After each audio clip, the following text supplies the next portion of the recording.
दुनिया की सबसे बड़ी ऑफिस बिल्डिंग इंडिया की स्टेट गुजरात के सिटी सूरत में बनने जा रही है। खबर सामने आई है कि दुनिया की सबसे बड़ी बिल्डिंग जो कि इंडिया के शहर गुजरात सूरत में बनाई गई है, उसने यूएस की पेंटागन बिल्डिंग को भी पीछे छोड़ दिया है। बिल्कुल वो बनाने जा रहे हैं। मैं यही कहना चाह रहा हूँ कि कराची जो है हमारा इकॉनमी में, बिजनेस में, कल्चर में, इन चीज़ों में बहुत आगे था। इंडिया के प्राइम मिनिस्टर नरेंद्र मोदी ने एक स्टेटमेंट दी थी।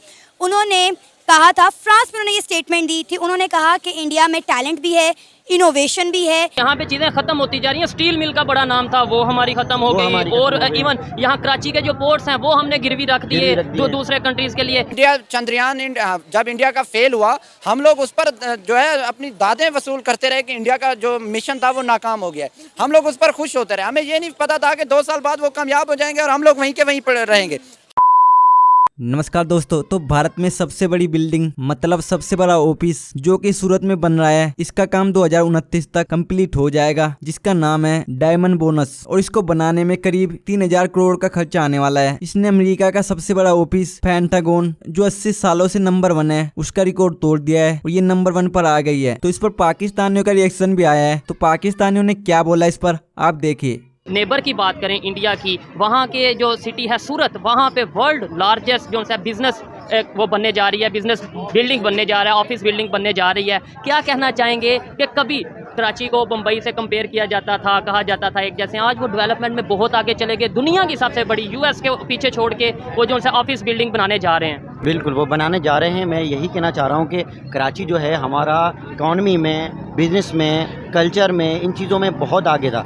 मगर डे बाय डे जैसे ही हमारा पाकिस्तान में पॉलिटिकल इश्यूज़ आ गए, ठीक है, उसके बाद पॉलिटिक्स में कल्चर आ गया, ठीक है, आहिस्ते आहिस्ते आहिस्ते हमारे कराची में से फोकस चलता गया।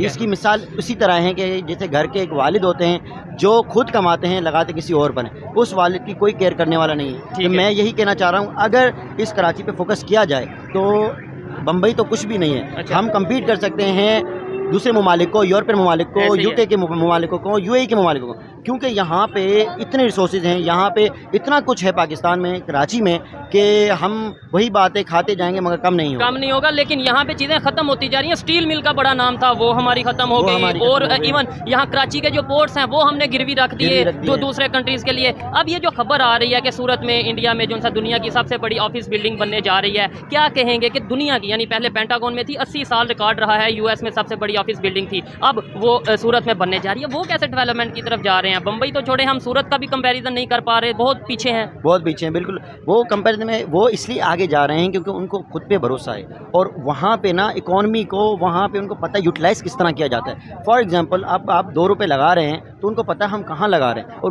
वो 2 रुपये उनकी वैल्यू क्या है, ठीक है। और जिस तरह आप एग्जांपल ले लें कि पाकिस्तान में आपको पता होगा कि स्क्रैप के लिए यहाँ पे पोर्ट पे, जो हमारा बलूचिस्तान का पोर्ट है, वहाँ पे ग्वादर पोर्ट, वहाँ पे एक जहाज़ आया था स्क्रैप के लिए। हम पाकिस्तान कराची वाले सोच रहे थे कि वो हमारे सैर के लिए आया है, वहाँ पे जाएंगे, वो हमारे लिए बनाया जाएगा, वहाँ पे जाके हम जो है एंजॉय करेंगे। वो पता नहीं था वो स्क्रैप के लिए आया। जिस मुल्क में दूसरे ममालिक स्क्रैप बेचते हैं, तो सोचें उस मुल्क में हमारी क्या तरक्की होगी, और हम स्क्रैप लेके खुश हो रहे हैं। क्या खबर सामने आई है कि दुनिया की सबसे बड़ी बिल्डिंग जो कि इंडिया के शहर गुजरात सूरत में बनाई गई है, उसने यूएस की पेंटागन बिल्डिंग को भी पीछे छोड़ दिया है, जो कि 80 साल पुरानी बिल्डिंग थी और 80 साल से वो दुनिया की सबसे बड़ी बिल्डिंग के तौर पर जानी जाती थी। यूएस का मिलिट्री हेडक्वार्टर था, जिसको इंडिया ने बीट कर दिया है। इंडिया ने अपने शहर गुजरात में दुनिया की सबसे बड़ी बिल्डिंग बनाकर, क्या कहेंगे?